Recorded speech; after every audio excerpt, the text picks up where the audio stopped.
ہے۔ تو آپ صرف ناقصوں کے لیے نہیں ہے، کاملارا رہنما۔ میں تو پورا کامل تھا، سید زادہ بھی ہوں، ماں کے شکم سے ولی بھی ہوں، لیکن جو مجھے آپ نے دیا ہے، آپ نے مجھ کو کامل سے بھی اکمل بنا دیا ہے۔ یہ حضور سیدنا غوث اعظم، آپ کی جب پوچھا گیا نا حضور آپ نے کیا حضور داتا گنج بخش کا زمانہ پایا، آپ فرمانے لگے بیٹا اگر میں داتا گنج بخش کا زمانہ پاتا تو میں ان کا مرید ہوتا۔ تو یہ ہمارے داتا گنج بخش اللہ جل وعلا نے آپ کو اس قدر مقام عطا فرمایا ہوا ہے۔ تو پھر وہ جو انگریز تھا برنارڈ، وہ کبھی جانے والے جائیں تو داتا گنج بخش کا دربار سارا آپ کا روزہ گزر کر آگے پھر سیڑھیاں اترتی ہیں، ان کے نیچے جا کر پھر آگے وہ محکمہ اوقاف والے ہیں، ان سے پوچھ کر جب جایا جائے کہ وہاں پر جو قبر ہے جو برطانیہ سے آیا ہوا تھا، انگریز تھا، تو ہم نے ان کی قبر کے پاس جانا ہے، وہ تمہیں ترتیب سے لے جائے گا، اس پر وہ ساری ہسٹری لکھی ہوئی ہے۔ پھر وہ رائے راجو کا قصہ سب بندے جانتے ہیں کہ جو لوگ اسے دودھ دیتے تھے اور وہ ہندو مذہب تھا، تو داتا گنج بخش کے مقابلے میں آیا تو سب کو پتا ہے وہ ہوا میں اڑا، تو حضور داتا گنج بخش نے اپنی جوتی کھڑاواں کو حکم دیا تو اڑ اس سے، اگر تو چاہتا ہے ہوا میں اڑنا کوئی بڑا کام ہے، فرمایا یہ تو اللہ کے ولیوں کی جوتے بھی اڑتے ہیں۔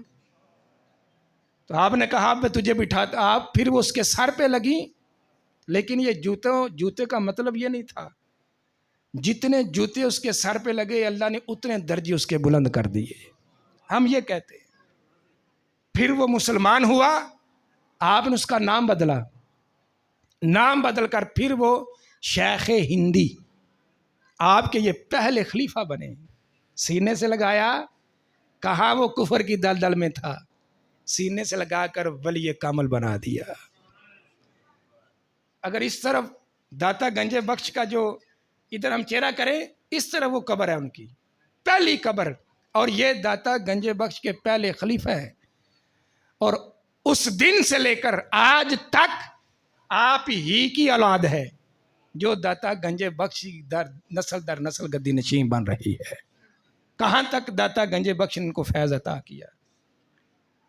تو ان لوگوں کے پاس وہ جو انگریز ہے وہ آ گیا کہ کہنے لگا، قرآن کریم کی آیت پڑھی کہ یہ جو قرآن کہتا ہے، نیا نیا مسلمان ہوا سورہ نمل کے اندر، سلیمان علیہ السلام نے جب کہا تھا کہ تم میں سے کون ہے جو بلقیس کا تخت لا کر میرے سامنے پیش کرے، تو وہ اس آیت کو چھوڑتے اچھل کر آگے چلے جاتے۔ تو اسی کشمکش میں حضور داتا گنج بخش کا مزار آ گیا، تو وہ سارے لوگ بیٹھے ہوئے دیکھے اس نے، تو کہنے لگے یار میں یہاں جانا چاہتا ہوں، ٹور پہ آیا ہوا تھا، یعنی کہ مستقل، جیسے وہ تبلیغی دوروں پہ لوگ جاتے ہیں نا، تو کہنے لگا کہ وہ کہ نہیں ادھر نہیں جانا، یہ ہمارے لوگ نہیں ہیں۔ وہ برنارڈ کی جو تختی ہے اس کی قبر کی ساری ہسٹری اس پر لکھی ہوئی ہے، کہنے لگے یار 2 منٹ ٹھہرو میں ابھی آ جاتا ہوں۔ تو مسئلہ کیا چل رہا تھا کہ وہ جو حضرت سلیمان علیہ السلام نے تخت منگوایا نا، مجھے اس کی ذرا کہانی تو سناؤ کہ ایسا تخت کیسے آ سکتا ہے، لیکن اسے سیٹسفائی نہ کر سکے۔ تو چلتے حضرت داتا گنج بخش کا دربار آ گیا، تو جب وہاں پہ حاضری دینے کے لیے پہنچا، بیٹھا، تو جو بزرگ تھے انہوں نے سامنے چائے کو پیش کیا، چائے کو پیش تو حیران ہوا بڑا، کبھی ادھر سے دیکھے کبھی ادھر سے دیکھے، تو وہ کہنے لگا بابا جی یہ برتن آپ نے کہاں سے منگوائے ہیں؟ یہ برٹش تھا، برطانیہ کا تھا۔ آپ کہنے لگے تجھے ان برتنوں سے کیا لینا؟ میں یہ تو یوں محسوس ہو رہا ہے جیسے میرے گھر کے ہیں، جیسے میرے گھر کے ہیں۔ بیٹا یہی تو تجھے سمجھانا تھا کہ تخت بلقیس ایک لمحے میں، وہ تو قوم بنی اسرائیل کے ولی تھے کہ کہاں ملک سبا، کہاں ملک شام، اگر وہ ایک لمحے میں ایسے آیا تھا جیسے ابھی تو سیڑھیاں نہیں چڑھا تو برطانیہ سے تیرے گھر سے میں نے چائے بھی بنوائی، جس کپ میں تو چائے پیتا تھا اسی کپ میں تجھ کو پیش کر رہا ہوں۔ اس طرح وہ بلقیس کا تخت حضرت سلیمان علیہ السلام نے سامنے رکھ کر پیش کر دیا تھا۔ تو پھر وہ کہنے لگا میری زندگی جتنے بھی بال بھی گئے، بچے بھی گئے، دولت بھی گئی، محلہ سب کچھ گیا، میں تو اب ساری زندگی داتا کے قدموں میں ہی بسر کروں گا۔ وہیں پر رہے، وہیں پر ساری زندگی بسر کی۔ تو ہمارے اولیاء اکرام، آج کتنی دیر ہوگی داتا گنج بخش کو؟ 25 26 27 تاریخ کو آپ کو عرص پاک ہے، 1000 سال کے قریب۔ کتنی دیر؟ 1000 سال کے قریب۔ تو ساری باتیں بتانے کا مطلب یہ ہے، اگر کوئی بندہ بھنگ یا چرس یا کوئی ایسا معاملہ کرتا ہے تو اہل سنت کے ساتھ اس کا تعلق واسطہ نہیں ہے۔ یہ سارے شتونگڑے اہل سنت کے پلے میں نہ ڈالو۔ ہمارے صوفیہ کرام، آپ جس کا بھی نام لو، کسی اللہ کے ولی کا، تو ہم سینہ کھول کر کہیں گے داتا گنج بخش ہمارے ہیں، خواجہ معین الدین چشتی ہمارے ہیں، بابا فرید الدین مسعود گنج شکر ہمارے ہیں، حضرت فاروق سرہندی ہمارے ہیں۔ لیکن ہمارا کئی بار جب مناظرے کی جگہ ان سے بات ہوئی تو پہلی بات یہ کرتے ہیں کہ ہمارے علماء سے ہمارا کوئی تعلق نہیں، ان کی عبارتوں سے ہمارا کوئی تعلق نہیں، تم نے مناظرہ کرنا ہے تو ہم سے کرو۔ ہم کہتے ہیں، ہم سینہ کھول کے کہتے ہیں تم کوئی کتاب داتا گنج بخش کی پیش کرو، ہم یہ نہیں کہیں گے یہ ہمارے نہیں۔ کیوں؟ ہمارے بزرگوں نے ہمیں شرمندہ نہیں کیا، ہمارے بزرگ دین اسلام پر پہرا دے کر ہمارے سینوں کو بھی چوڑا کر کے گئے، ہمارے سروں کو بھی اونچا کر کے گئے ہیں۔ کہاں تھے بر صغیر کے اندر؟ وہ کون سا تھا؟ جب اکبر بادشاہ، سارے لوگوں نے پڑھا، اس نے کیا کیا؟ اسے حکومت ملی، اس نے اپنے دین کا نام دین الہی رکھ لیا، زانیوں کو کہا کہ تم ولی ہو، چوروں ڈاکوؤں سے کہا کہ تم کتب ہو۔ ان کا کون سامنے آئے؟ حضرت شیخ ہندی، حضرت فاروق سرہندی آئے سامنے۔ اگر ان سے پوچھو تم کہاں تھے، ان کا تو نسب ہی نہیں، یہ تو مادر شکم میں بھی نہیں تھے کہ جب اللہ کے وصل سے صوفیہ کرام مسلمانوں کو کلمہ پڑھا کر جنت کی ٹکٹیں دے رہے تھے۔ تو بر صغیر کے اندر داتا گنج بخش علی حجویری کو دیکھ لو، وہ آج بھی گردوارے موجود ہیں۔ جن گردواروں کو داتا گنج بخش نے سجدہ ریزی کرنے کے لیے بنایا، سکھ آپ کا دوست تھا، تو بہت بڑی مجلس سجا کر وہ بیان کر رہا تھا، داتا گنج بخش کا گزر ہوا تو وہ مسئلہ کیا چل رہا تھا، میری عقل تسلیم نہیں کرتی اتنی بڑی چیخا جلائی گئی ہو اور ابراہیم کو ڈالا جائے تو پھر ابراہیم کو آگ جلائے نا، تو یہ موسلوں کا عقیدہ ہے۔ موسلے کہتے ہیں مسلمانوں کو، ان کا عقیدہ ہے اور یہ جھوٹ ہے۔ تو داتا گنج بخش پاس سے گزر رہے تھے، وہ گردوارہ آج بھی موجود ہے۔ آپ گزر کے کہنے لگے، اس وقت وہ لالٹین تھی، جو بتیاں بڑی بڑی، جو فانوس لگے ہوئے تھے، آپ نے فوراً اس کا ہاتھ پکڑا، ہاتھ پکڑ کر جب ساتھ لگایا اس کی پوری انگلی جل کے راکھ ہو گئی۔